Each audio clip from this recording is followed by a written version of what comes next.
प्रिय छात्रों, कल की कक्षा में हम लोगों ने चतुर्थी विभक्ति का अध्ययन किया। आज पंचमी विभक्ति हम लोग पढ़ेंगे। पंचमी विभक्ति का पहला सूत्र है ध्रुवम पायेय पादानम। अपाय विश्लेषः तस्मिन् साध्ये ध्रुवम अवधिभूतम कारकम अपादानम स्यात्।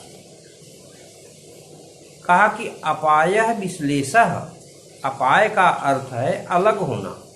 अलग होने की क्रिया में जो पदार्थ ध्रुव है अर्थात जिससे अलगाव होता है उसकी अपादान कारक संज्ञा होती है। ध्रुव शब्द यद्यपि स्थिर अर्थ प्रचलित है, ध्रुव शब्द का यद्यपि स्थिर अर्थ प्रचलित है, किंतु यहाँ अवधिभूत अर्थ ग्रहण किया गया, अर्थात अलगाव होने में जो उदासीन हो, वह चाहे चल हो या अचल, अपादान कहलाएगा। वह अलगावकारी क्रिया का आश्रय नहीं है, अतः वह अपादान है। अगला सूत्र है अपादाने पंचमी।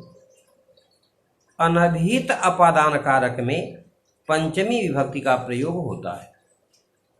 जैसे कह दिया जाए ग्रामात आयाति, सह ग्रामात आयाति, वह गांव से आता है। यहाँ आगमन क्रिया में ग्राम ध्रुव है, इसलिए ध्रुवम पाये अपादानम सूत्र से ग्राम की अपादान कारक संज्ञा हुई और अपादाने पंचमी सूत्र से पंचमी विभक्ति का प्रयोग हुआ। इसी तरह से धावतो अश्वात पतति उदाहरण में धावतो अश्वात पतति, वह दौड़ते हुए घोड़े से गिरता है। धावतो अश्वात पतति, यहाँ पतन क्रिया में ध्रुव धामन अश्व की ध्रुवम पाये अपादानम सूत्र से अपादान कारक संज्ञा हुई और अपादाने पंचमी सूत्र से पंचमी विभक्ति का प्रयोग हुआ। इसके बाद एक वार्तिक है जुगुप्सा विराम प्रमादार्थानाम उपसंख्यानम। ये वार्तिक है। ये इसका अर्थ यह है कि जुगुप्सा अर्थ में, जुगुप्सा माने घृणा, घृणा अर्थ में विराम रुकना और प्रमाद, प्रमाद माने असावधानी अर्थों वाली धातुओं के योग में जिसके विषय, जिनके विषय अर्थात जिन वस्तुओं से घृणा आदि हो उसकी अपादान कारक संज्ञा होती है।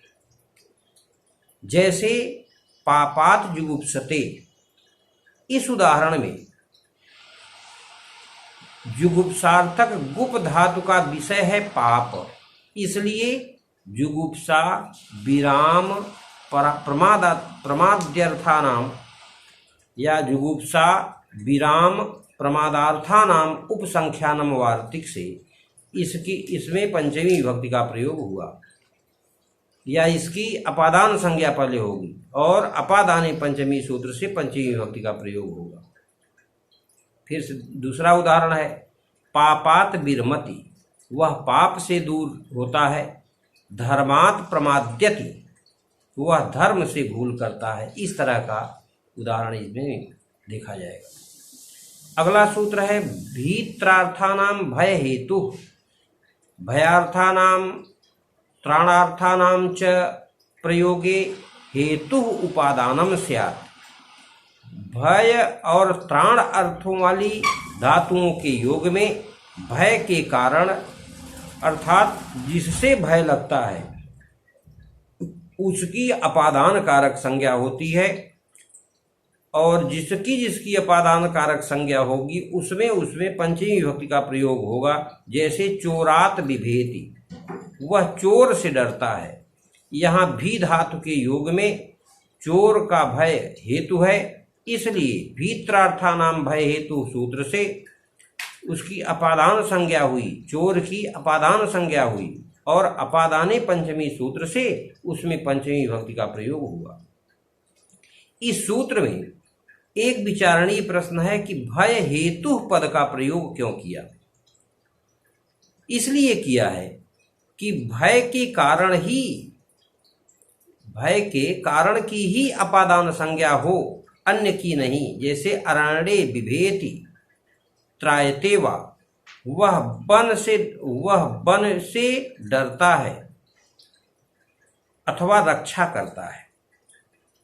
यहाँ पर भी एवं त्रा धातुओं के योग होने पर भी भय हेतु अरण्य नहीं है, अपितु अरण्यवासी चोर आदि हैं, अतएव अरण्य की अपादान संज्ञा नहीं हुई है। इसी तरह से एक सूत्र है पराजेरसोढ़, पराजेय प्रयोगे असह्यो अर्थो अपादानम स्यात्, अर्थात जी धातु के पूर्व यदि परा उपसर्ग लगा हो तो असह्य पदार्थ होता है।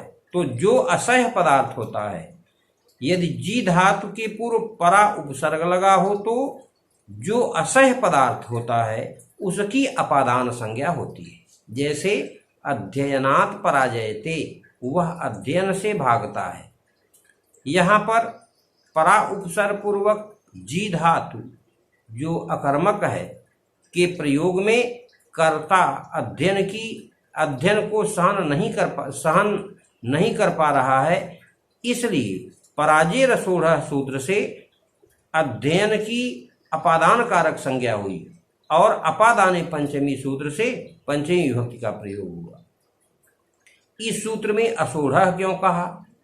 इसलिए कहा है कि असह्य अर्थ की ही अपादान संज्ञा हो, अन्य की नहीं। जैसे शत्रुन पराजयते, वह शत्रुओं को हराता है।